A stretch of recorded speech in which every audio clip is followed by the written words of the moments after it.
Ramkumar sir, ഇത്രയും സമയം ശ്രീ ജയചന്ദ്രനെ ശ്രമിച്ചതിൽ നിന്നും കേട്ടതിൽ നിന്നും താങ്കൾക്ക് എന്താ മനസ്സിലായത്? ഈ പാർട്ടിയും ഇതുപോലെ ഇത്തരം വിഷയങ്ങളിൽ പിടിതരാതെ ഒഴിഞ്ഞു മാറുന്നു എന്ന് തന്നെയല്ലേ?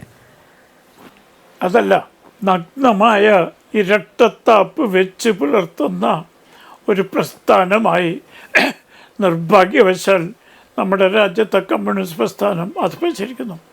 ഒരു കാര്യം ഞാൻ ഓർമ്മിക്കുകയാണ്. കഴിഞ്ഞ മാസങ്ങളിൽ രാഷ്ട്രപതി ഗവർണർമാർ ബില്ലുകൾ വെച്ച് താമസിപ്പിക്കുന്നു എന്ന് പറഞ്ഞപ്പോൾ ഭരണഘടനയിൽ ഇല്ലാത്ത ഒരു മാസത്തെ സമയം എഴുതി ചേർത്ത് സുപ്രീം കോടതി ഒരു വിധി പ്രസ്താവിച്ചപ്പോൾ ഇന്ത്യൻ ജുഡീഷ്യറിയെപ്പോലെ സ്വതന്ത്രമായൊരു ജുഡീഷ്യറി ഇല്ല എന്ന് പ്രകീർത്തിച്ച അതേ ആളുകളാണ് ഇന്ന് ബോംബെ ഹൈക്കോടതിയുടെ ജഡ്ജിമാർക്ക് വ്യക്തിപരമായ ദുരാരോപണം ഉന്നയിക്കുന്നത്. ഇതേ ഇരട്ടത്താപ്പ് എല്ലാ കാഴ്ചപ്പാടിലും കാണാം. കോഴിക്കോട്ട് 2 ചെറുപ്പക്കാർ മുദ്രാവാക്യം വിളിച്ചതിന് മാവോയിസ്റ്റുകളായി അവരെ എത്ര കാലം ജയിലിലിട്ടു? അവർക്ക് മനുഷ്യാവകാശങ്ങളില്ലേ? പോട്ടെ, ചൈന ഇന്ത്യ യുദ്ധ സമയത്ത് ധൈര്യമായി തത്വാധിഷ്ഠിതമായി ചൈനയുടെ ഭാഗത്തു നിന്ന് ഒരുപാട് നേതാക്കന്മാർ ജയിലിൽ പോയി. ആ ചൈനയിൽ വാങ്ങിവിളി പോലും നിരോധിക്കപ്പെട്ടിരിക്കുകയാണ്. അപ്പം ചൈന മാതൃകാ രാജ്യമാണ്, മധുര മനോഹര മനോജ്ഞ ചൈനയാണ് എന്ന് കേരളത്തിൽ പറയുന്ന ആ പാർട്ടിയുടെ പ്രസ്ഥാനക്കാർ ഇവിടെ സിന്ധു കരാർ റദ്ദ് ചെയ്തപ്പോൾ അയ്യോ, പാകിസ്ഥാന് ജലം നിഷേധിക്കുന്നത് മാനുഷിക പരിഗണനയല്ല എന്ന് VS അച്യുതാനന്ദന് ക്യാപിറ്റൽ പണിഷ്മെൻറ്റ് കൊടുക്കണം എന്ന് പറഞ്ഞ യുവ നേതാവ് പരസ്യമായി പറഞ്ഞതാണ്. എന്താണ് ഈ ഇരട്ടത്താപ്പ്? എല്ലാ കാര്യത്തിലും ഈ ഇരട്ടത്താപ്പ് എന്താണ്? മതം മനുഷ്യനെ മയക്കുന്ന കറുപ്പാണ് എന്ന് കാർൽ മാർക്സ് പറഞ്ഞെങ്കിൽ എല്ലാ മതങ്ങളോടും ആ സമീപനം സ്വീകരിക്കണ്ടേ? ചൈന സ്വീകരിക്കുന്നുണ്ടല്ലോ. ചൈനയിൽ മതപരമായ പരസ്യമായ ഒരു പ്രവർത്തനവും അനുവദിക്കുന്നില്ല. വളരെ ശ്ലാഘനീയമായ നിലപാടാണ് എല്ലാ മതങ്ങളോടും. പക്ഷേ ഇവിടെ സ്കൂളിൻ്റെ സമയം മാറ്റാൻ വിദ്യാഭ്യാസ മന്ത്രി മത നേതാക്കന്മാരുമായി ചർച്ച ചെയ്യുന്നു. വിട്ടുവീഴ്ചയ്ക്ക് തയ്യാറാണ് എന്ന് സാഷ്ടാംഗ പ്രമാണം നടത്തി പറയുന്നു.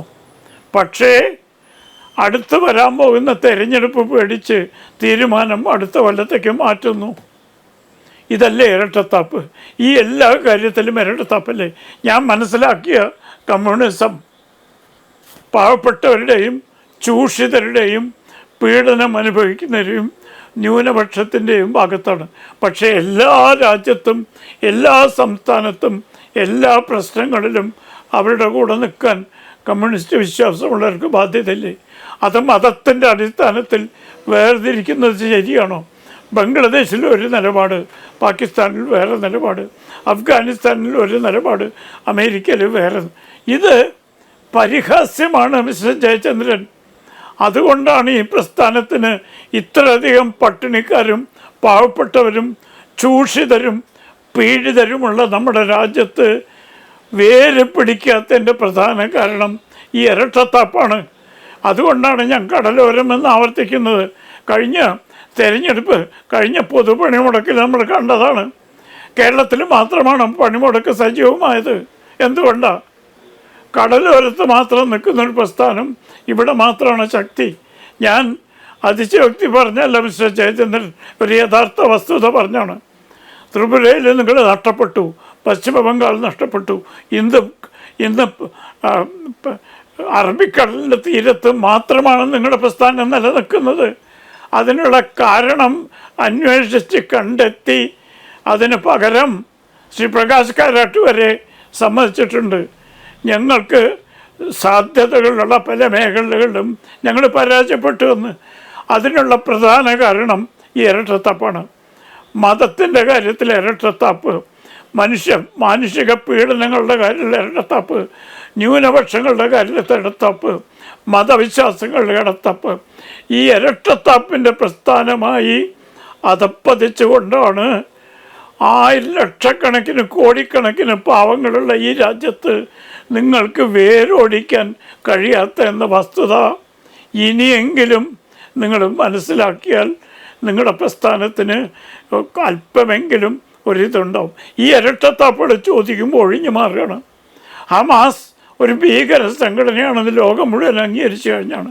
പിന്നെ നിങ്ങൾക്ക് അഭിപ്രായ ഐക്യം മതത്തിൻ്റെ പേരിൽ മതചിഹ്നം ഉപയോഗിച്ച് മതമേലക്ഷത്വന്മാരെ മാത്രം അധ്യക്ഷന്മാരാക്കുന്ന മറ്റൊരു പാർട്ടിയുണ്ട് കേരളത്തിൽ. ആ പാർട്ടിയുമായി അഭിപ്രായ ഐക്യം നിങ്ങൾ പല കാര്യത്തിലും കാണുന്നു. ഹമാസിൻ്റെ കാര്യത്തിൽ കാണുന്നു, പാകിസ്ഥാൻ്റെ കാര്യത്തിൽ കാണുന്നു. ഇതൊക്കെ ഈ രാജ്യത്തെ ജനങ്ങൾ അഭിജ്ഞരും വിവേകമുള്ളവരും വിജ്ഞാനമുള്ളവരുമായ സാധാരണ വോട്ടർമാർ, പ്രത്യേകിച്ചും കേരളത്തിൽ അഭ്യസ്തവിദ്യരായ ആളുകൾ ഇതൊക്കെ ശ്രദ്ധിക്കുന്നുണ്ട്. അതുകൊണ്ടാണ് ബക്കറ്റിലെ തിരയല്ല എന്ന് കഴിഞ്ഞ ദിവസം VS അച്യുതാനന്ദൻ്റെ ചരമാനന്ദ ഘോഷയാത്രകളിൽ മുഴങ്ങിക്കേട്ടത്. പാർട്ടിയിലെ പ്രവർത്തകർ തന്നെ പാളിച്ചകൾ മനസ്സിലാക്കുന്നു എന്നുള്ളതിൻ്റെ സൂചനയാണ്. എന്നിട്ടും താങ്കളിപ്പോൾ ഒഴിഞ്ഞു മാറണം. അത് ശരിയല്ല മിസ്റ്റർ ജയചന്ദ്രൻ. ഇരട്ടത്താപ്പ് തന്നെ എന്ന് വിളിക്കും. ഇപ്പം നിങ്ങൾക്കിഷ്ടമുള്ള ഗവർണറെ വിമർശിച്ച ജഡ്ജ്മെൻ്റ് വന്നാൽ ജുഡീഷ്യറി സ്വതന്ത്രമായി രാഷ്ട്രീയ പ്രസ്ഥാനത്തിന്, നിങ്ങൾക്കിഷ്ടമില്ലാത്ത വന്നാൽ ജുഡീഷ്യറി രാഷ്ട്രീയ കക്ഷികളുടെ ചട്ടുകമായി.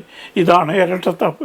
ഈ ഇരട്ടത്താപ്പ് വിവേകമുള്ളവരും വിജ്ഞാനമുള്ളവരും വകതിലുള്ളവരും കാണുന്നുണ്ട്. ആ ഇരട്ടത്താപ്പ് മാറ്റിയാലേ ഇനി എന്തെങ്കിലും നിലനിൽപ്പ് നിങ്ങൾക്ക് ഈ രാജ്യത്തുണ്ടാവുകയുള്ളൂ.